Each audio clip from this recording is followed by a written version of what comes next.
Namaskar everybody and welcome to the Gita Satsang. Let us start with Prarthana. By the Guru's grace and the will of Sri Krishna, we have all assembled for this Gita Satsang. May we have their guidance to be able to learn and adopt the things which will help us to grow spiritually. Let us chant the shlokas. Vasudeva Sutam Devam Kamsa Chanuramardanam Devaki Paramanandam Krishnam Vande Jagadgurum कृष्णाय वासुदेवाय हरये परमात्मने प्रणतः क्लेशनाशाय गोविन्दाय नमो नमः। नमोऽस्तु ते व्यासविशालबुद्धे पुल्लारविन्दायतपत्रनेत्र येन त्वया भारततैलपूर्णः प्रज्वालितो ज्ञानमयप्रदीपः। यो नित्यमच्युतपदाम्बुजयुग्मरुग्म व्यामोहतस्तदितराणि तृणाय मेने अस्मद्गुरोर्भगवतोऽस्य दयैकसिन्धोः रामानुजस्य चरणौ शरणं प्रपद्ये। रामानुजदयापात्रं ज्ञानवैराग्यभूषणं श्रीमद्वेङ्कटनाथार्यं वन्दे वेदान्तदेशिकम्। With prayers at the lotus feet of the Acharyas, let us go to our shloka for today. So, in the previous satsang, the shlokas which we had seen, in that, that was the 8th chapter, 8, 9 and 10 shlokas. So, in that, we talked about how the person who is an Aishwaryarthi should contemplate on the Lord at the time of death so as to be able to get whatever he desires. Now, these next 3 shlokas, the 11th, 12th and 13th shloka are going to talk about, Krishna is going to tell about how the Kaivalyarthi, the one who wants to attain the state of Kaivalya, which is Atmanubhava, how should such a person contemplate on the Lord? What are all the qualifications they need to be able to get what they desire? So, the 11th shloka, Krishna tells Arjuna, Yadaksharam Veda Vido Vadanti Vishanti Yadyattayo Vitaragaha Yadichanto Brahmacharyam Charanti Tatte Padam Sangrahena Pravakshye. He's telling Arjuna, I will declare to you briefly that goal which the knowers of the Veda call the imperishable, which ascetics free from desire enter, and for attaining which they practice the vow of brahmacharya, continence.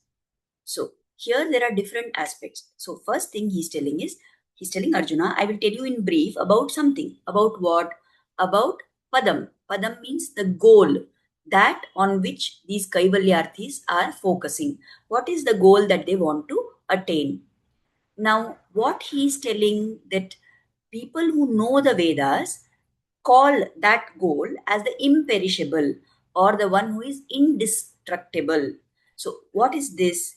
In reality, it is the essential nature of the Paramatma. So, actually, it is difficult to describe, but I will briefly tell you about that. I will reveal to you. And this is what Vedanta talks about. The knowers of the Veda, who know Vedanta also, they understand that this is what is to be meditated upon. So people who know the Vedas, know the real nature of the Lord, they call the Lord imperishable.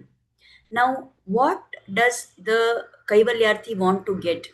He wants to have an experience of the Atma. Now, the Atma and Paramatma, they share one quality, that both are indestructible. Even the Atma cannot be destroyed, and Paramatma also cannot be destroyed. But the difference is that because this Atma is stuck up with this body, so it experiences suffering in association with the body. Now, if the Kaivalyarthi wants to reach the state where all the suffering is removed and he can only experience the joy which comes from the Atma, then he should contemplate on the Paramatma, but with the idea that this Paramatma Swarupa is like the Atma and it is indestructible.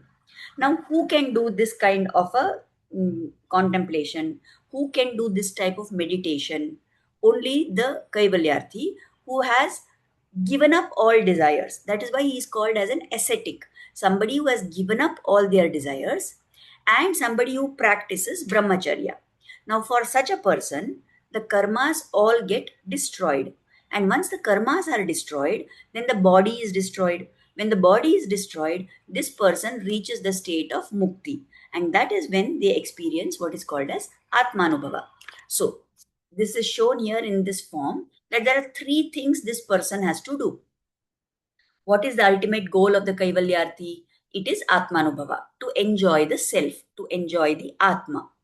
Now, because Atma and Parma, now it is very difficult for that Kaivalyarthi to think about Atma, to meditate on Atma, because what is there about Atma to meditate on? It is difficult. But if they meditate on the Paramatma, that is comparatively easier because we know Paramatma has so many qualities. But the focus of this Kaivalyarthi will be on the fact that the Paramatma is indestructible, the Paramatma is imperishable, and therefore, when he does all this, he has to also perform these three things. They have to curb all their senses. They should control the engagement of the senses with the objects giving sense pleasures. They have to give up all the desire for enjoyment also. And they should practice brahmacharya, celibacy. So when they do these three things, these are very strict requirements.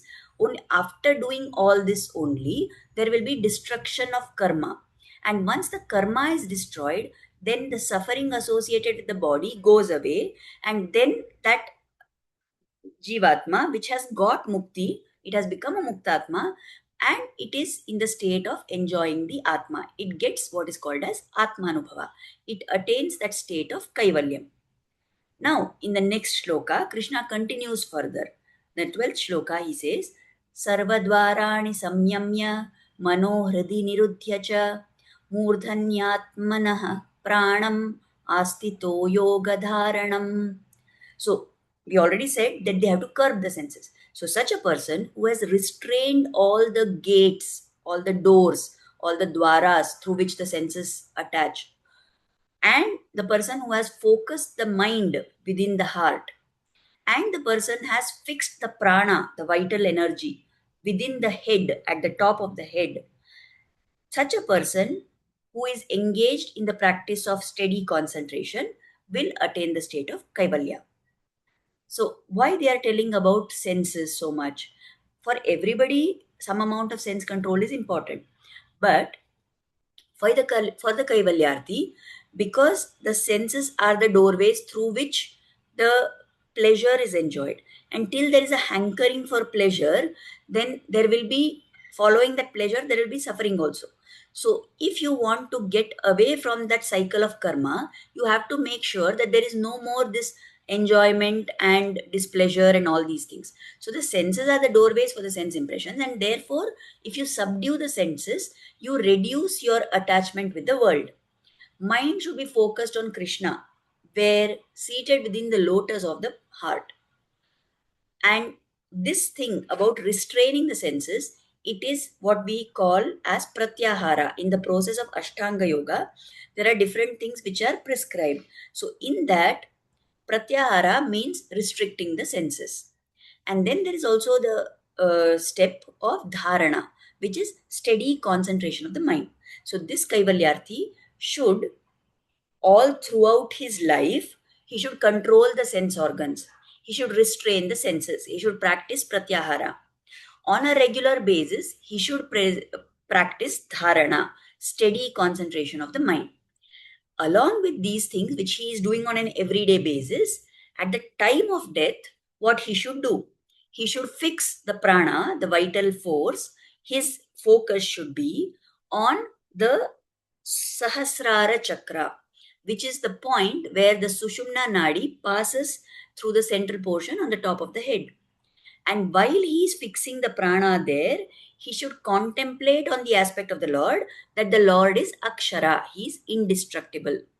In the previous satsang, when we saw what the Aishwaryarthi has to do, it was told that the Aishwaryarthi has to fix the prana on the Agnya Chakra, which is located between the eyebrows. This Kaivalyarthi should fix the prana on the Sahasrara Chakra. So if we look at this picture which is here, you can see, we know that there are 7 chakras. the Mooladhara chakra, the Swadhisthana chakra, the Manipura chakra, Anahata chakra, Vishuddha chakra, Agnya chakra, and at the crown there is the Sahasrara chakra. So for the Aishwaryarthi, we said that prana should be focused on the Agnya chakra. For this Kaivalyarthi, the prana should be focused on the Sahasrara chakra.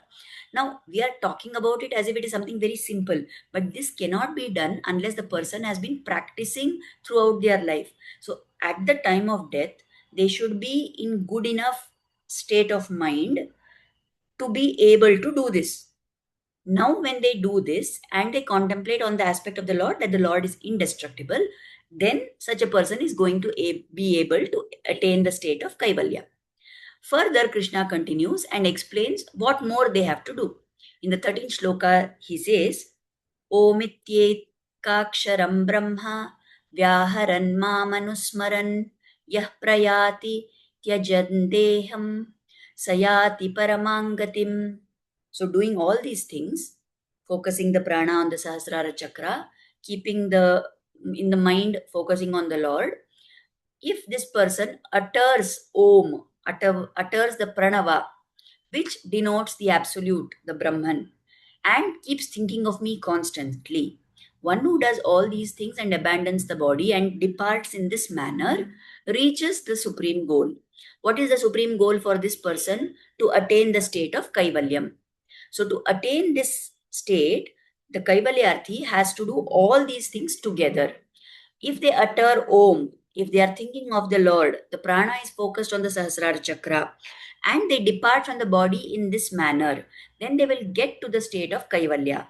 What is this Kaivalya? It is Sarupya Mukti. They will have everything, the Rupa, the qualities, just like the Atma has attained that stage, which is just like the Paramatmas. In what sense? That it is indestructible and it is capable to experience its own joy, but it will still have the difference that there is no other kind of equality with the Lord. It is just that the person will now be free of the body and will be experience the joy which comes from the Atma. But they are not going to to the Paramapadam. They are not going to Vaikuntha. They are not in the company of the Lord and the other devotees. They don't want all that. They want to be at a state which is considered as enjoyment of the what you say, the ananda which comes from the Atma alone. So, what happens is that if you need to get to the state of Kaivalya, you should have these four things synchronized, right? What we talked about so far. First, the intellect has to contemplate on the Akshara quality of the Lord. The prana has to be focused on the Sahasrara chakra. With your voice, you should keep chanting Om. And the mind should be completely focused on Krishna, who is situated in the lotus of the heart. If you do all this, then at that point of death, at the time when you are about to die, if you manage to do all this, you will attain Kaivalya. Now, this is what is told in the Bhagavad Gita for the one who is a Kaivalyarthi. Now, here an important thing to note is that in the Sri Vaishnava philosophy of Swami Ramanujacharya, in that way of spiritual practice, in that sampradaya, we say that this Om, they are telling, no, that Kaivalyarthi should focus on Om, on the Pranava. Now, in the Sri Vaishnava viewpoint, this Pranava is made up of three components, A, U, and Ma. So, we say that the A is the what you say, the symbol, it is the manifestation of the Lord. Akarartho Vishnu, like that. Vishnu, the Lord, Sriman Narayana, like Narayana, he is indicated through the A part of Om. The U part refers to Devi, Lakshmi Devi, who is always with the Lord. Shri, she is U part. And the Ma refers to the Jivatma. So we say that this Pranava, this Om, indicates the relationship between the Jivatma and the Lord and Devi. So if you take the Lord and Devi together as Sriman Narayana, then this Jivatma, this soul, is an eternal servant to the Divya Dampati. The Divya Dampati are the Lord and his Devi. So that is how we interpret this Pranava. However, if you are only interpreting this as Pranava, only the Pranava does not give us action. Now it indicates, A indicates the Lord, U indicates Devi, and Ma indicates Jivatma. This is fine. But just by contemplating on this, you don't really get the complete meaning of what this indicates. For the Kaivalyarthi, who is concentrating on the Pranava, he sees that he is chanting the Pranava and he is simultaneously contemplating on the indestructible nature of the Paramatma. So he will attain that state where his Atma also realizes its indestructible nature, and because of that he is able to constantly enjoy the bliss which comes from the Atma. So his understanding or his contemplation is restricted to only the Pranava. But in the Sri Vaishnava Sampradaya, we say that it is not important to only chant the pranava, because that alone will not give us the understanding of what is the relationship between the Lord and us. The Kaivalyarthi only wants to attain Atmanubhava. So for him it is fine to do that. But for somebody who has done the act of Prapatti, somebody who has completely done Sharanagati to Sriman Narayana, for such person, only the pranava, only chanting Om is not having primary importance. Why? Because we want to constantly be reminded that we are eternal servants of the Lord and we are going to be there serving Him eternally in Sri Vaikuntha after we attain moksha. So, for this, it is the Ashtakshari mantra which conveys that complete meaning. The pranava is there with its split up of A, U, and Ma, which says that A is Vishnu, Ma is the Jivatma, and U represents the Devi who is linking the two of us. Now, Narayana is there, and then in the middle, this, because we should not say the mantra out in the open, I am not saying it, but you can see it on the screen. So, that middle word, the Namaha part, what does it indicate? Na Maha, Na Mama. It is not mine. What is not mine? This Jivatma does not belong to me. It belongs entirely to Sriman Narayana. And therefore, this Jivatma, which is not mine, is the eternal servant of the Lord. So I do not want any self-enjoyment of my own. Rather, I wish to serve the Lord in Sri Vaikuntha, and through that, by giving pleasure to the Lord, that seeing the Lord is happy, I will experience joy out of that. So this is the biggest difference between the state of a Kaivalyarthi and that of somebody who is a Sri Vaishnava with this concept of surrendering to the Lord. For the Kaivalyarthi, the objective is to get pleasure from Atmanubhava because he thinks the Atma is his. For the Prapanna, for the one who has surrendered to the Lord, the Atma does not belong to him, it belongs to the Lord. So you have actually nothing to say that it belongs to the Lord and it has gone back to the Lord. That's all. But by attaining, in reality, we think we are surrendering ourselves to the Lord and we think we are doing that by ourselves. But in reality, unless you have the grace of the Lord, you will not be able to do that. And when you do that also, who gets joy? It is the Lord who is happy that some property of his which was lost in this samsara has now come back to him. Just like if we own some property, if there is some gold that I have which I lose, or if I have a house which has been caught up in litigation and gone off to somebody else, and then I manage to find that, who feels happy? Does the house feel happy that it came back to me? Does the gold ring feel happy that it got returned to the master? No. It is the owner who feels happy that they got their item back. Similarly, this Jivatma is the property of the Lord. And when he gets it back, he is the one who feels most happy. And if at all we want to get any enjoyment, it is that by seeing the joy of the Lord, by seeing that we have given joy to the Lord, we will try to seek joy out of that, not by experience of ourselves. So that is what is the difference between the Kaivalyarthi, and that is why this making effort for attaining Kaivalya is not given importance by any of the people who follow the path of Bhakti Yoga or Prapatti. So somebody who is doing sadhana as per Bhakti Yoga, for them, the joy will come out of giving pleasure to the Lord, not from experiencing their own Atma. But there will be people who, there may be people. Now in the present day times, there are hardly anybody who want to get to that stage. But if there are anybody who are having this desire for Kaivalya, then that, whatever we discussed in today's satsang, those three shlokas, what they told us, that is what is important. So, to sum up, at the time of death, what the Kaivalyarthi has to do is, he has to, throughout his life, he has to curb the senses. Throughout the life, he has to practice brahmacharya.